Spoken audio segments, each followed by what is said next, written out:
Sorry about that. Looks like you got a glimpse of something we're going to show you a little bit later. Well, good afternoon, everyone, and welcome to Virtual Face-to-Face with President Bruce Gerald. I'm Alex Lukowski, Assistant Vice President of Communications. Now, see if you remember this speech at the World Economic Summit in Davos 3 years ago. Adults keep saying we owe it to the young people to give them hope, but I don't want your hope. I don't want to be hopeful. I want you to panic. I want you to feel the fear I feel every day. And then I want you to act. I want you to act as you would in a crisis. I want you to act as if the house is on fire, because it is. Now, you may have guessed those are, of course, the words of then 16-year-old environmental activist Greta Thunberg. If we didn't know better, her words would certainly be taken as hyperbole at the very least. But we do. We do know better. The United Nations Environmental Program reports the planet is about 1.1 degrees Celsius hotter than the end of the 19th century. And if we don't do anything differently than we're doing now, they estimate we'll be at 3.2 degrees hotter by the end of the century. Now, we're reminded every day of the impact of that change. Just in the last 24 hours, you may have seen these headlines from the Washington Post. Oceans are warming faster than ever. Here's what could come next. And ABC News reported bodies of water all over the U.S. are drying up due to drought and climate change. A couple of days earlier, others proclaimed Antarctica's collapse could begin even sooner than anticipated. Extreme heat could make parts of Asia, Africa uninhabitable in decades, and animal populations experience an average decline of almost 70% since 1970. Add to that all the other things: food and water scarcity, deforestation, desertification, increasing air pollution, sea level rise, and so much more. It'd be hard not to be at least a little bit pessimistic about the future, but don't give in to pessimism. Consider the words of environmentalist and polar explorer Robert Swan. The greatest threat to our planet, he said, is the belief that someone else will save it. Well, that's why here at UMB, we're not waiting for someone else to save it, and it's why well-being and sustainability is now a core value. Of course, sustainability can mean many things. If you attended one of our core values town halls last year, you might have heard Dean Judy Postma say, what we mean by this is that we care about the welfare of our people, our planet, our communities, and our university. Concepts like work-academic life balance, environmentally friendly, responsible stewardship of resources, family-friendly, mindfulness. Well, today we're going to focus on the more environmental side of sustainability: how we heat and cool our buildings, how we get to work, what we eat and drink, how it's packaged, and what we do with all that packaging, the stuff we acquire, that sort of thing. Now, in that context, sustainability is about creating and then maintaining a way of life that can be sustained off into the future without damaging the natural world for future generations. There are and have been many leaders in sustainability here on campus. School of Nursing Dean Jane Kirschling has revolutionized the way her school works and lives each day with expansive recycling, water dispensers, centralized office waste, and much more, including a green wall, which you inadvertently saw a glimpse of a moment ago. The campus center has low-flow shower heads, paperless processes, upcycling, even food composting. And right at the top of the food chain, Dr. Gerald himself drives and has driven for quite a while now an electric Chevy Volt, which you can see if you come into the Saratoga parking lot. And he has pushed the expansion of electric vehicle charging at all of our garages. But what you might not know is that as of last year, thanks again to Dr. Gerald, UMB has its own Office of Sustainability with a staff dedicated to identifying and realizing a wide array of sustainability programs and practices. UMB has green roofs, LED certified buildings, I should say LEED certified buildings. We participate in renewable power purchasing agreements. We've converted a great deal of our lighting to energy efficient LED technology. And the Office of Sustainability looks closely at everything we do with an eye to sustainability: procurement, transportation, waste management, you name it. But the team is ready for more. Joining us today to explain what we're doing and the impact it's having, and to hear your ideas on how we can get to the next level of sustainability, is the director of the Office of Sustainability, and for the moment, interim AVP for Facilities and Operations, Anna Borgerding. And it's great to have you here. I know you're champing at the bit to tell us what your office is working on and to hear ideas and questions from the audience. So to the audience, remember this program is being recorded, will be posted on the UMB homepage, and please write your questions or comments in the chat area.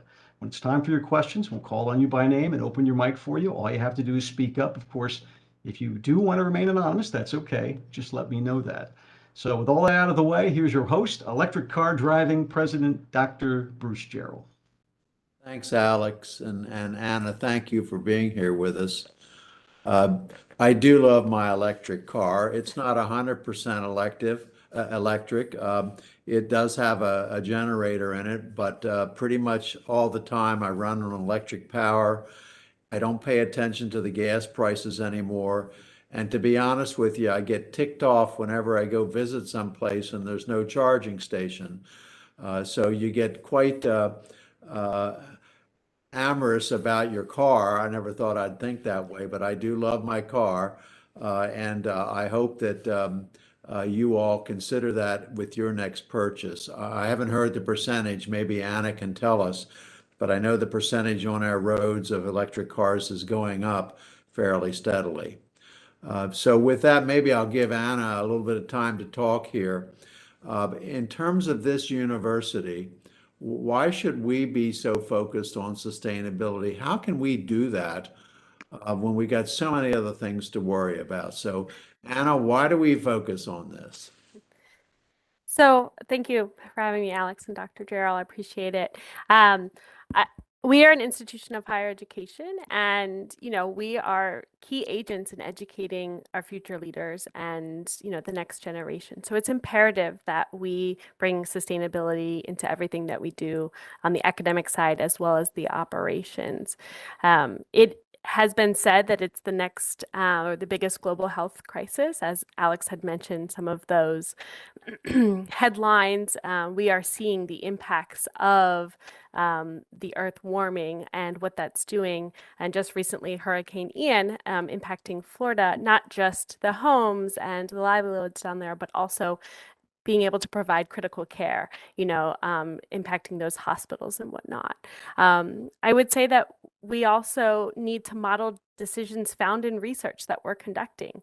Dean Gladwin, in his inaugural speech, talked about climate medicine and how our students are able to have that opportunity to define what that is. It's important for us as an anchor institution for setting that bar and also holding ourselves accountable in not just the state but in the nation. So the charge is with us then to take care of this, huh? Yeah, yeah. So your office has now been in place for what, almost 2 years now? A year. Yep, A last year. August. Time flies. Yeah. And maybe you could start with a few of the things that you've put into place already. And then the second half of this question will be what kind of things do you think are going to happen in the next year? Sure. So, right away, we started with a strategic plan. So there's so much to do, as you mentioned, and where to start. And we have a strategic plan laid out, which has myriad of goals in different areas. So utilities and emissions, education, and we started with working groups. So we have 4 different working groups that meet. We have 6 of the 7 schools present on those working groups. And we hear from them the initiatives that are meaningful to those schools and to those units. One of those working groups is Green Labs, and that, labs are resource intensive spaces and also energy intensive spaces. And what the Green Labs program aims to do is it's a checklist of provides labs with an opportunity to document the sustainable practices that they're already incorporating and to gather ideas. So shutting the sash when they're not there, different items, turning off the lights and things like that, reporting leaks, so that we can make sure that our lab spaces are using less energy. On our campus, labs use an estimated 76% of our total energy use, and they account for 39% of our gross square footage. So there's a large opportunity here to reduce that energy consumption within labs. Additionally, with launching the Green Labs beta, we have started um, other programs on campus. And by that, we're looking into different projects like the solar carports that we're looking into for 2 different garages on our campus. We have the LED lighting project as well. So our commitment to replacing light bulbs in our buildings with LED light bulbs, which use less energy. And we're about 32% complete on that project. You also asked about some information about like what's coming ahead in the next year. So in the next year, I anticipate us really ramping up some efforts on some projects that we have on campus. I also know on the academic side, we have some improvements too. So the School of Social Work is creating an eco-social work course, and the School of Medicine created a faculty appointment. I believe their title, or roughly titled, the Climate and Health Content Lead. And so they're longitudinally integrating climate and health into our curriculum in the School of Medicine side. I also see the sustainability team incorporating different features and working with our design and construction and operations and maintenance on some projects, and specifically maybe the School of Social Work. We are in the process for procuring that architect and engineer who are going to design that building. And what we live with those decisions, right? We don't often build buildings, and they're here for a very long time. So what features can we incorporate into that building that will carry us into the future? Do we have any buildings here on UMB that have solar panels or geothermal or any such things? So we don't currently have any buildings that have solar or geothermal, but that doesn't mean that that opportunity doesn't exist in the future. We are looking at what roofs are possible for these projects, and geothermal does require some ground space for that, but there are also other ways and other elements that we can incorporate into buildings for more sustainable features. For example, the way the buildings face and glazing on windows that also protect the birds from migrating, but also heat gain from the sun. So there's definitely things that we can build in that we're looking to with different renovation projects. What would it take to have a geothermal system in our School of Social Work, the new building, for example? What's Yeah. involved with that? Yeah. So, there's different ways of going about it. There, oftentimes they drill wells into the ground, and they use the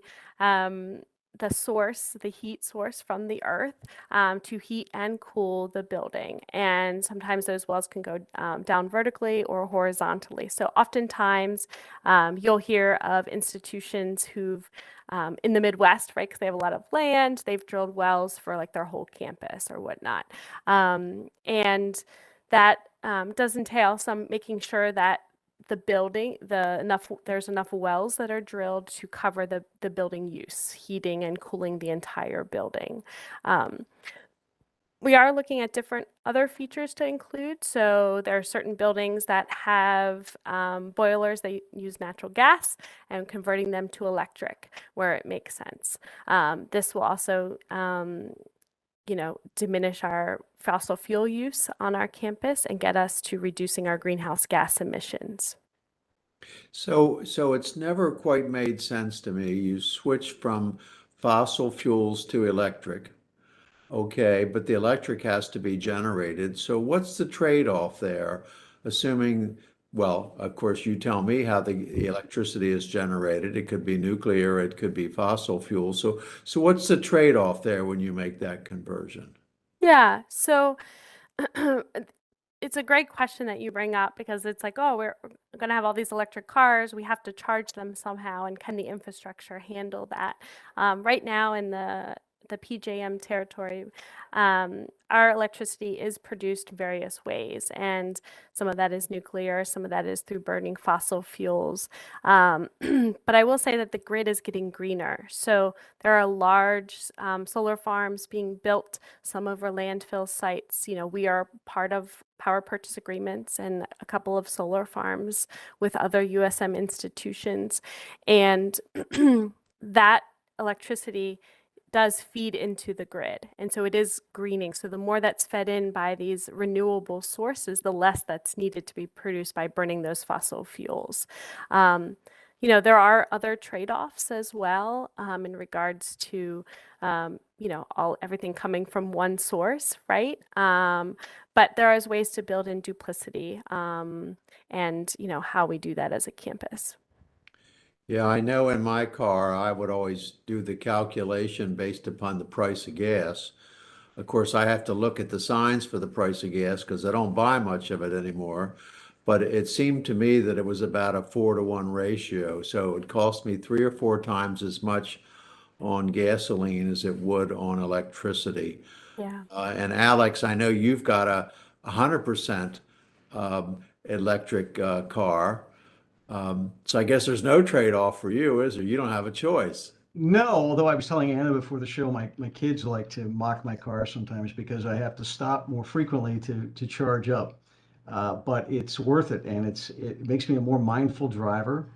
There are a lot of benefits beyond even just the energy. And Yeah, how and long? if we're not burning fossil fuels, then it also helps with local air quality, right? Right. So that's not going into the air that we are breathing as we walk the campus or, at our homes. So Alex, how long does it take you to charge up, and how far do you go? So how much does it really interrupt your trip? Well, I mean, commuting I'm not interrupted. I have my own level 2 charger at home, so I'm fully charged. I come to work, I charge up at work, I go home. But if I want to go to the beach and I have to go a couple of 100 miles, I'm going to have to stop and charge. So, And how um, long will that take? it goes from about 20% charge to about 80% charge in 15 minutes. And when you get, as you know, when you get higher charge stored up on your battery, the charging rate goes down. So it takes longer to go from, 80 to 90 or not, and you don't typically charge all the way up. So you have to really be mindful of distances, where the charging stations are. It is a little bit of work, but there are more charging stations all over Maryland now. It's unbelievable. Yeah, well, I know that each of our parking lots has at least one or two charging stations in it. Um, I have to be honest that I've not learned how to charge my car in the middle of a trip. Of course, I don't have to because I can switch over easily enough. But a friend of ours, Dean Gladwin, was telling me that when he drives to Pittsburgh, and he has a Tesla, the Tesla can supercharge the equivalent of 1,000 miles in 1 hour or 250 miles in 15 minutes. Wow. That's pretty rapid, man. I think I could plan a trip that way. Sure. So now, Anna, you haven't told us what kind of car you drive yet. Well, I'm carting around two little boys and two car seats, so I don't drive an electric car yet. But it does bring up the, the personal choices that we make, right? And so some of these are personal choices, but I would say that there are lots of other things that individuals can do if the electric car isn't in the cards right now, right? So, there are things that can help make a difference. And, on campus, we have green labs. We just started, an office supply swap, right? If you need office supplies as opposed to purchasing new, um, you know, the things that we procure, what we bring for lunch, all the things that we bring to campus and the waste that it creates. There are different decisions that each of us can make every day, and they do make an impact. Um, Last year alone, our waste was over 1,500 tons, and that's the equivalent of 17, 747 airplanes that we sent to the incinerator, the Wheelabrator. And everything that we burn impacts our air quality of those who live around the campus and us. So the less that goes into it, the more time we take to get to know our waste and to understand where it goes. The less we produce, the less that goes to the incinerator. So you dodged my question about electric car for you. So I'm going to come back to that, Anna, and I'm going to ask the question differently. And that is, here you are, a young mom with Yep. kids. Yep. What's it going to take to Yeah. get you to get an electric car, and what incentives are out there tell us about this, what is it called? Inflation relief. So what's Inflation out Reduction there? Act. Yeah. Yeah, and Alex, and you tell us what incented you to get your leaf. But go ahead, Anna, you're first. So I understand. So I do not drive an electric car. I drive a Toyota Highlander. So what's it going to take, Dr. Gerald? Right. So I would need to add a charger to my house, right? And right now my electrical capacity at my home is maxed out, right? So we'd have to do some infrastructure. But I just had a charging station added down the street from my house. And so it's funny, I said to my husband, I was like, hey, look, it's right there. We don't need it at our house now. It's right there. And like Alex just said, they're becoming more and more available. Um, so it is definitely a thought process of like, okay, when this one's, when this car is done, what I'm going to do in the future to purchase an electric vehicle. So the Inflation Reduction Act, there's a lot that goes into that. That's what Dr. Gerald is referring to is a federal bill that passed. And one of the things it does have is direct payments to state and nonprofit entities, which wasn't available before for often some things. So I don't know what it has in regards to specific individuals. I do know that they've added some benefits for like the resale of electric vehicles too, and not just purchasing brand new. But definitely check it out if people are interested in purchasing an electric vehicle. Yeah, it's funny you talk about incentives. You all will remember the cash for clunkers. Okay. And it was a pretty interesting program. And I know it took some cars off the road. I don't know whether it ever accomplished what they were seeking to accomplish, whether there was any measurable change really. But so, Alex, what got you to get your leaf? Well, the university, if you'll remember, a few years ago had an offer that it was worked out through Nissan. Nissan, was trying to sort of unload their older models. I mean, it was new at the time, but they knew they were coming out with longer range Leafs, and it was a great deal. And we couple that with a federal, I think it was $10,000 and free money. Couple that with the federal incentive, the state incentive, and I commute a lot, so it made a lot of sense. I will tell you this, Anna, about the charging. It wasn't until this year that I wired up a 220-volt plug to give myself a level 2 charge. I just use a trickle charge. Every night I go home and I would just plug it in to regular wall outlet, and it would give me 50, 60 miles of charge every night. Very easy. Good to know. Yeah, I have a 220 50 amp charger. I have 2 volts, one for me and one for Leslie, and we just alternate cars, and it's just not a problem. It's been very convenient. So it was a university deal with Nissan, and I remember that quite well. Right. Too good And to pass by. too good to pass up. So anyhow, so in terms of federal rebates and stuff, we just have to keep our ears peeled for that because I'm never quite sure about the details on them.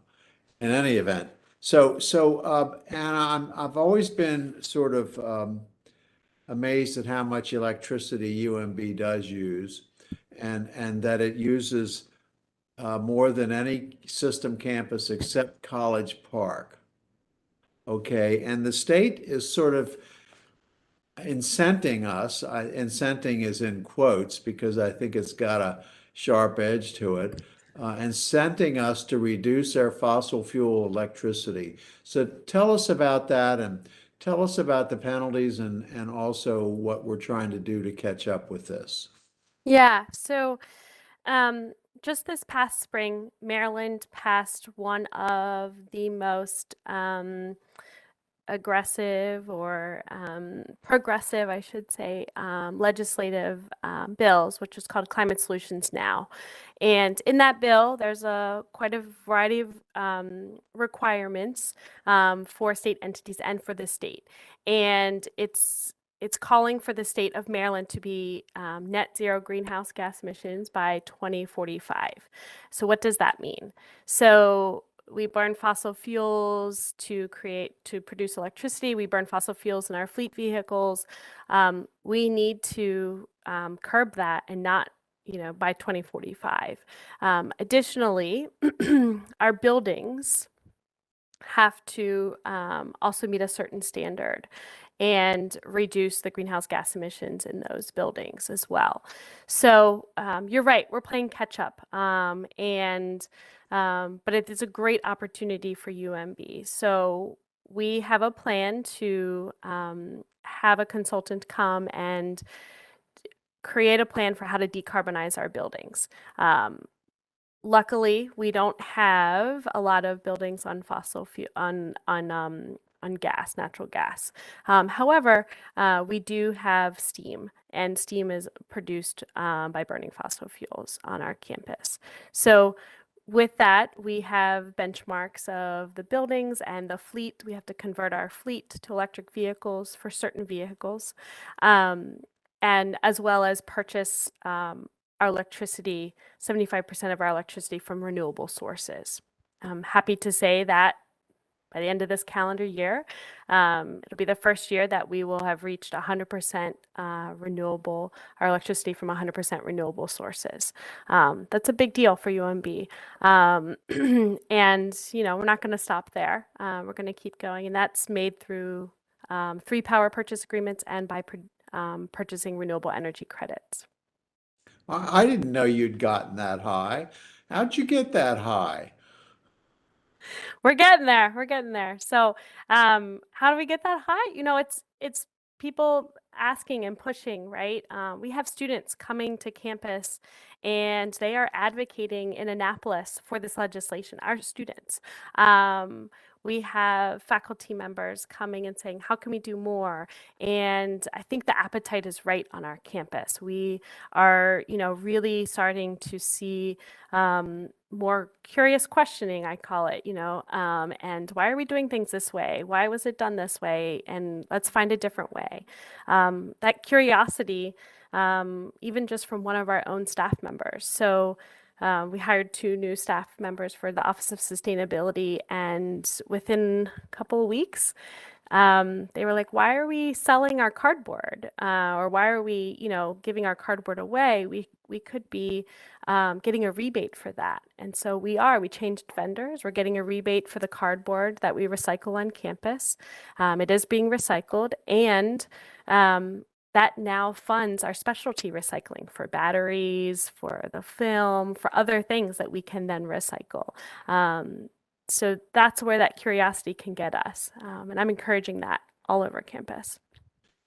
Now, you didn't mention the state penalties. So tell us a little bit about the penalty system here if we don't get that. And does that just apply to renewable energy for our buildings, or does it apply more broadly? Yeah, so the penalty is we have to purchase offsets, so carbon credits for what we are burning. And some institutions do this, and we will end up having to do this for, let's say, our global hub that's now launching, right? We're still going to do research globally, and we're still going to have these programs.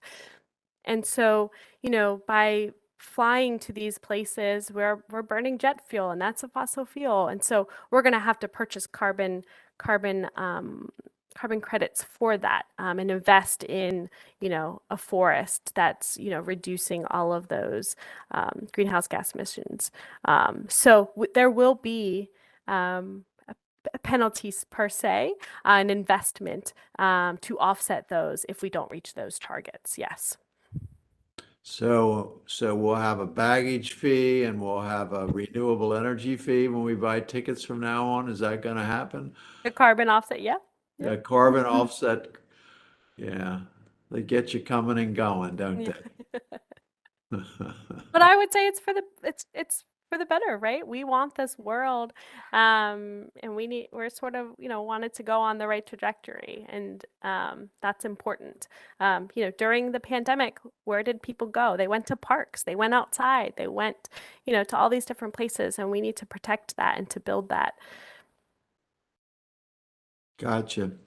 But the other thing we've been doing here is the Saratoga building, and we're trying a little experiment here. So tell people about this experiment and what do you expect to happen?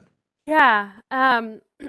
So we've started the Saratoga Energy Reduction Pilot Program. It started at the end of August, and we are turning off essentially the HVAC in the building on Fridays. So starting at the afternoon on Thursday into Monday morning, um, the HVAC is cycled off, and what that means is we're able to save energy on not running um, the the building systems during that time. It's still safe to come in, but that saves on electricity. And what we noticed was that people were teleworking during that time already. So it's a pattern we already noticed, and we're capitalizing on that pattern.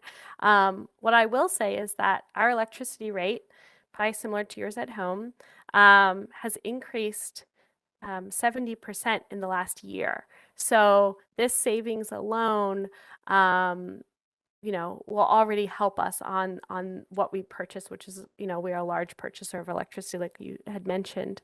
So we're hoping to show the energy savings and the cost avoidance, but also, taking a look at the pattern, right? I do know that other USM schools are like, wow, UMB is trying this pilot. Like they're already looking at it too.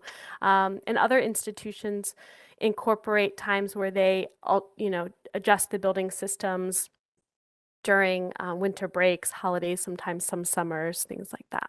Yeah, I'm in the Saratoga building and it seems often have to come in on Friday. Quite honestly, I haven't noticed a difference yet. I was going to ask, is it warm, cold? How is it? I haven't noticed a difference yet. Of course, I may dress differently depending upon, what the season is, et cetera, but it's been no problem as far as I'm concerned. Right. Yeah, you might have to wear your vest as we get Yeah, well, I closer. like my vest, Oh but I no. didn't wear it for this. So Anna, what do you think you're going to save with that strategy? So I don't want to put a number on it, but I do know that we're saving not only, some funds, but like I said, the electricity is going up. So we are already increasing our costs this year. But the greenhouse gas emissions as well is saving. But I also think it's a way of looking at how we're operating, right? So where are the patterns and the opportunities in the buildings?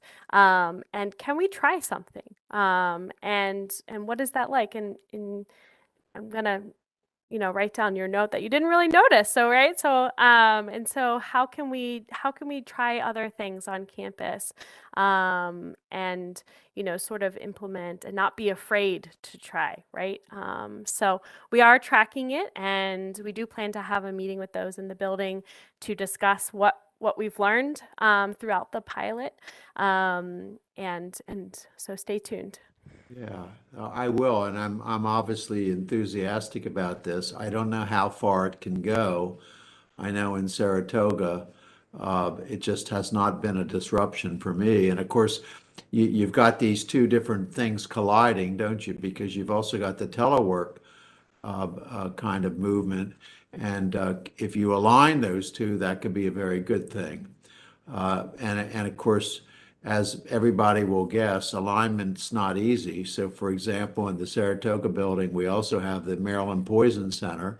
Well, they have to operate 7 days a week, I think. And so Yes. you have to figure out how to accommodate them and yet try to go after some reductions otherwise. So I just want to remind participants to, if please ask questions. See if you can stump Anna with your question, because we're here to also address things like that. Uh, we had a picture to show, and Alex, you want to show that green wall, and then Anna, why don't you talk about what this thing is? Yeah.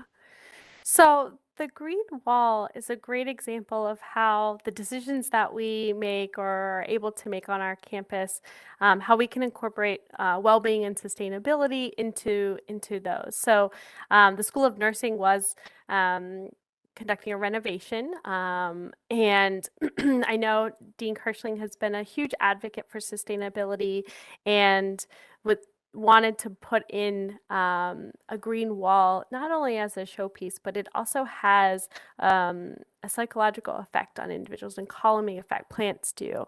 And also, they also help clean our air. And so what you're seeing here is the green wall in the School of Nursing in their new addition. So definitely go check it out. The plants were installed yesterday, and the sustainability team got to chat with those installing it and got to see it in action. There's another green wall in Lexington building on the 6th floor in the design and construction suite. And that was our first green wall. Permanent green wall on campus, and I'd say it adds an element, right? To the work environment, to the building, and I would say that we have these decisions that we can make and that we can incorporate these types of elements into those. Yeah. The one in the Lexington building, what's it been there? 3 or 4 years, somewhere in that range? Yeah, if not a little bit I've longer. lost Yep. track. Given COVID, I don't have I a know. clock anymore. And it seems to be remaining healthy. Last time I saw it looked pretty good. So what are the problems of maintaining a green wall? Do you have any experience with that?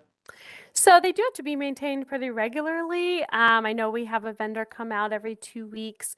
They do require some plumbing, water for the plants, and maintaining the foliage and things like that. I don't know of any specific issues, but they have to be part of the design, right, and brought into that project. They can be added afterwards too, but they definitely require the plumbing and some ventilation as well, and some components to make them work. Yeah. Okay. It's a whole variety of plants. There's 6 or 7 types of plants there. They're all kind of interesting and look nice.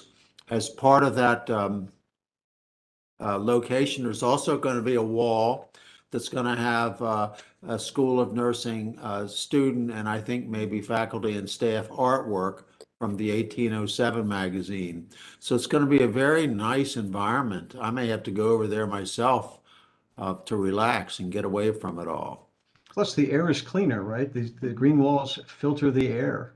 Yes. They make you feel good, but they also actually provide a real health benefit. Mm-hmm. Yeah, again, I wonder how easy that is to measure. Has that been measured, Anna? I believe it has. I don't have the direct specifics on it, but I can get that information to our listeners. So. Okay. Alex, you got some questions in the audience? We do have questions. Let's bring in Ron Eshelman, who wants to ask about electric cars. Ron. Yeah, hi. Thanks for doing this today. I'm just curious about the cars in the garages. The more electric cars that we bring on campus, is there going to be enough charging stations to support all those vehicles in the future? Anna? That's a great question. So, we talked about Climate Solutions Now and how we also have to electrify our fleet too. And I can appreciate with this big push that we're going to have more and more of those on campus. And so our goal is not to have one charger for every car on campus, but to have a service that we can provide for those. I know we are looking into different ways of adding them to campus. I had touched on the possibility of solar carports, and with those will come some added chargers to those garages. So we are working on a plan, right? What does that look like? How do we grow to make sure that we can provide service, and also know that it's not intentional that we have a charger, like I said, for every car on campus, but that we're able to provide a service for those who would like it. Yeah. But it's an important question because my experience parking at a charging station, of course, I come in really early, so I always got priority at a charging station because that's the value of coming in early. But what that did was it tied up that charger maybe all day if I didn't go out for some activity. And so I know Tony Green and Robert Milner and others have had significant discussions with the electric car population to see what can be practical in terms of swapping out cars or the like. And that, of course, is the right way to do it. But on the other hand, it's not going to always be practical to do that. And I'm a surgeon, and I don't do operating now, but I did it back then. And you can't be in the middle of an operation and say, "Hey, wait a minute, I got to go move my car for somebody else to charge." So there's a practical nature to this that we've somehow got to get more creative about. And But, you know, they did get, if I can just interrupt, they did do something creative about this, and that is, as of this week, the first 4 hours is free, as always, electric charging, and then after that, it's $2 an hour. And you get a notification from ChargePoint saying, you know, it's going to go up to $2 an hour. You better move your car. So if you are in surgery, you're a surgeon, you can probably handle the $2 an hour. And, no, but I mean, you know, you don't have to move, but it's an incentive to move, and you know, maybe that'll help. it's an incentive, and I agree with you, Alex. At the same time, I just, you know, things happen, and you can't always do that. And so I just am I'm watching with interest to see how this all works. I'm highly in favor of it, and yet at the same time, I know that there will be issues that will come up. We'll see. We'll see, won't we? Yeah, we've got a few more questions, but Okay, go ahead. one related question was just an anonymous question.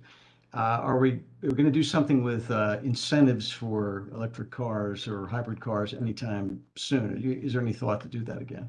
Yeah, so I know that our team is closely watching and getting educated on the Inflation Reduction Act and what that means. It's still being fleshed out.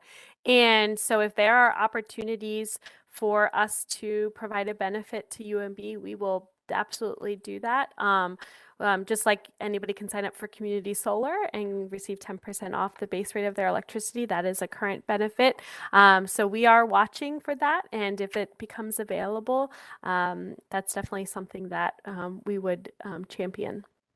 Make a couple more comments, Anna, about that reduction in power at home program. Yeah, so UMB faculty and staff who are 50% full-time or more have the option of signing up for community solar. And what that is you are saying, I want to have my power from my house, my electricity come from a community solar farm. And they are located locally in Maryland. We have a map on our website that shows where they're located. Nothing happens to your house. It's still coming through, you know, BG&E in the BG&E zone, but it does support those local solar renewable projects. And then what they do is they offer a credit on your BG&E bill, which is 10%, always 10% off that base rate of electricity. And I don't know about you, but I like coupons, and so 10% off is pretty good to me. So Yeah, and I'm signed up for it. Alex, have you signed up for it yet?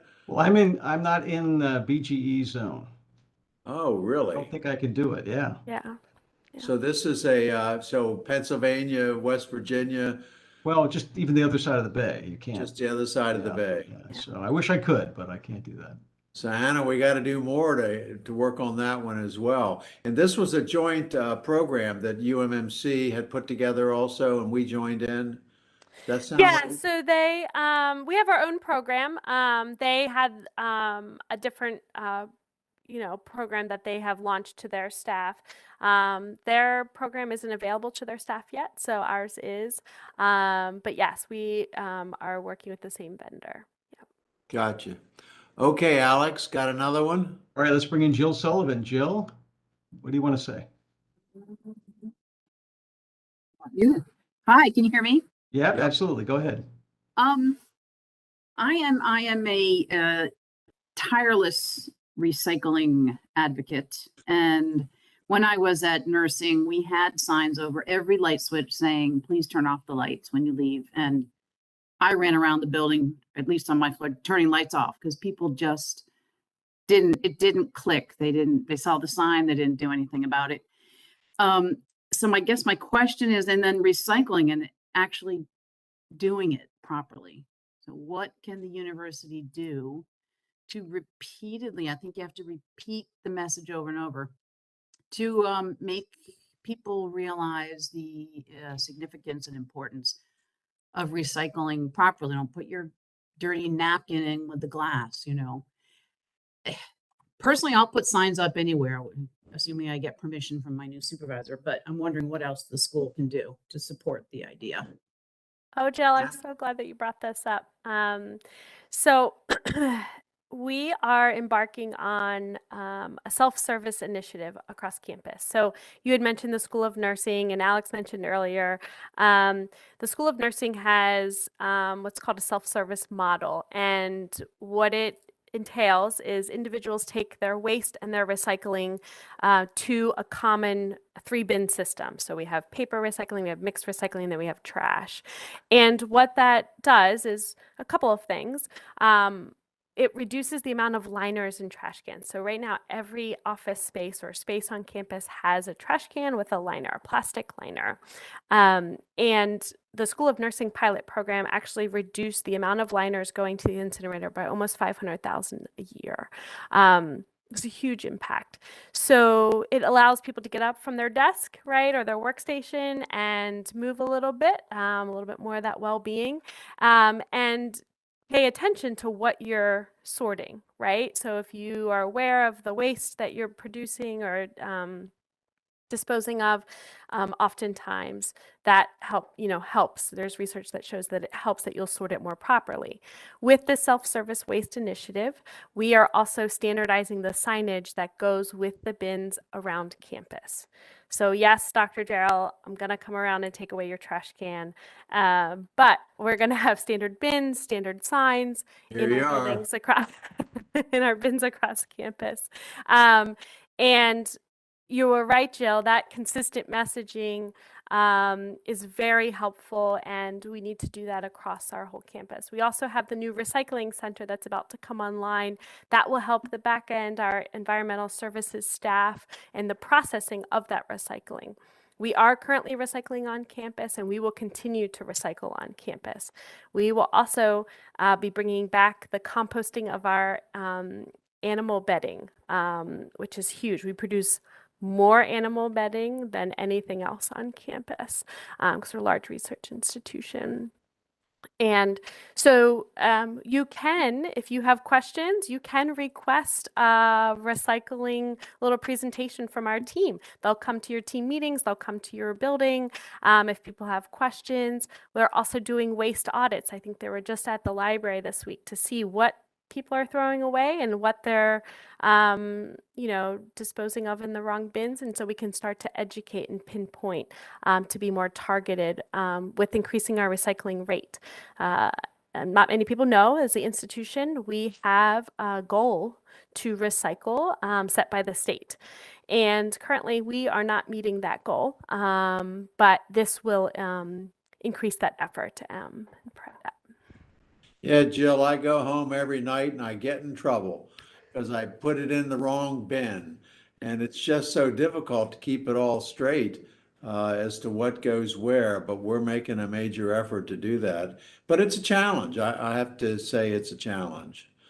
But anyhow, that's life, I guess. Alex? I'll take just a quick step back because I know I'm talking about living on the other side of the bay, that probably very few people, though there are some that do that. But we have a viewer who lives in gorgeous Prince George's County, the land of my youth, and she's also excluded from the plan. And I bet there are a lot of people who do live in the not in the BG area, but who want to take advantage. Anyway, we have this anonymous question. This audience member writes, "This is an inspiring discussion."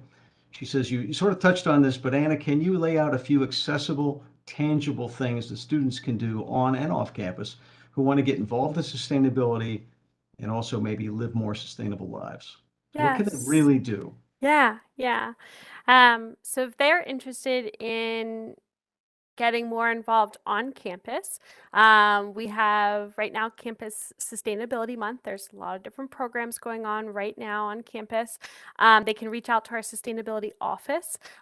We did receive a grant to plant more trees on campus, and we will have some tree plantings coming up, and we are gonna need some hands for that. And there's also different organizations that we can get them in touch with, like Blue Water Baltimore and some others that are located locally. If if they're looking to volunteer. I know some students have service learning requirements too in regards to their coursework and their degree, and we are looking for ways to get those requirements with sustainability organizations. We had a discussion with the School of Medicine, and they're incorporating those. I know the School of Dentistry, you can get those approved, pre-approved. There's also different ways, on campus that you can get involved. So if you're looking for your program, start asking questions. If we're having events, if you're a part of a student organization, ask, can we make this a low waste event? Not having bottled water and encouraging others to bring their water bottle, right?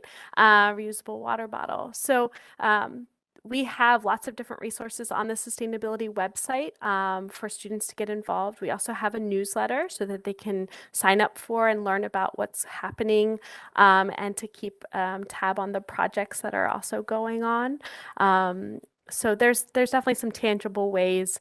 And I would say by each of us doing even little actions like bringing a reusable napkin to your lunch or packing your lunch, that is also setting an example and allows other people to do the same, and starts that conversation.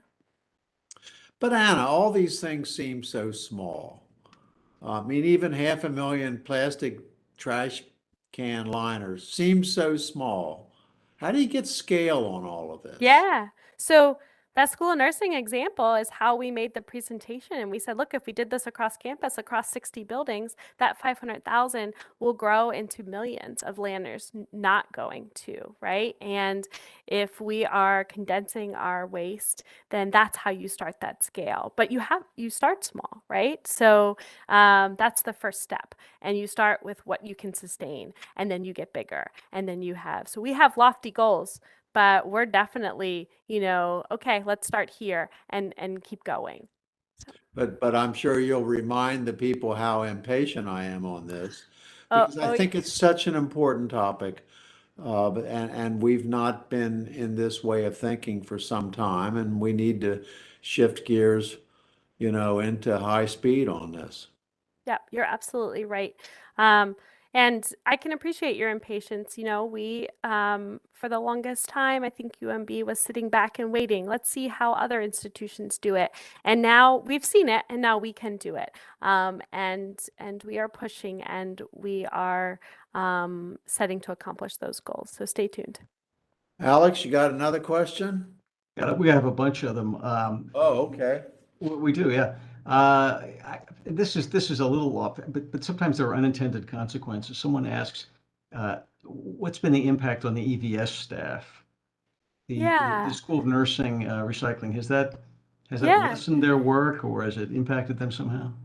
So what it has done is it's actually made things more efficient. So when this went about with the School of Nursing, I appreciate the question and the care for the staff that are doing it, is it allows for the waste to be co-located, right? And there's less bins, so it allows them to be more efficient. We all know with COVID, there's been other cleaning tasks or things that have happened, and so it allows for them to complete those other tasks. And it also, when we have bins co-located and they're not sitting in an office somewhere with the door shut, it also decreases the amount of friends or pests, if you will, that it can attract. So, the self-service waste initiative is done in conjunction with EVS, and we are, working with them, and their concern is, how do we educate people on what to recycle, right? And so that's why I said you can ask for us to come and to learn a little bit about what we can recycle. So thank you for the concern and the question. Alex? What about composting? Someone asks, I mean, we know we do this at the campus center to a degree, but there's food waste generated all over, right? It's difficult. Some people worry it could be smelly, although that's not always true. Yeah. What's the reality of the future of composting at UMB? Yeah. So This is a hot topic in the city as well. We have applied to be part of a grant with the city to be a drop-off site. So it would be open to the community, but also, right now they are beta testing it at the farmers markets in the city, and we don't have a site near West Baltimore or near our campus. So we sort of raised our hand and said, hey, we'll be a site, we'll beta test it. And, composting is important. It's also a way to divert from what goes into our trash stream, and can be made into valuable and usable compost for our flower beds and things like that. I know there's an effort to build a compost site in Baltimore City, and they're looking at that and looking at institutions to sign up for that. And right now, you're right, we don't have a compost site. Food on our campus that's produced on our campus is, we don't have large residence halls or food halls, dining halls. So you want a lot of food and also that brown matter too from the landscaping. But we are looking into ways in which we can make it available for those who do live around the campus and who work on campus. Here's another one. What's going on with bicycles on campus? There was a time where we were partnered up with bicycle rental companies, and I know we do have a bike lockup at the campus center, but apart from that, and there are quite a few people. I know of one professor who bikes to work every day. Yeah. And there are plenty more. I know of one who makes it a ritual. I've also seen an increase in electric scooters. Yeah. The parking and transportation, they are also working on another bike cage. Like you had mentioned the one in Pratt Garage. They're working on one closer to the north end of campus, which is great. We're also seeing an increase in students purchasing the MTA pass more so than ever. So you talk about bicycles, there are people who are looking to come to campus in a variety of different ways.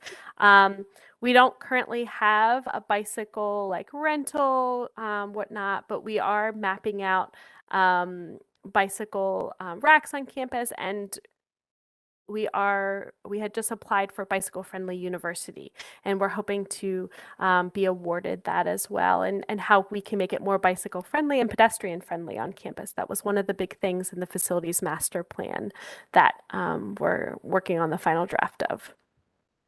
Alex, I think we got time for one more question. So someone writes that there are universities that post their building energy usage, like you can monitor it and Yeah. see it. Would we ever consider doing something like that? Just sort of, for people who are really into. Yes. So we are currently recruiting for a climate fellow right now, climate core fellow, and their project will be data visualization. So energy use for each building. We also have the electrical infrastructure project that is going on campus, and with that will come dashboards and where the energy is being used and how we can sort of zone in on that use. So yes. Alex, I'm still showing 1.5 minutes since you've got questions. Why don't you get Anna here one more time? Okay, I kind of zapped ahead of some. Now, someone had a very specific question about the recycling. And she writes, and she's in this building.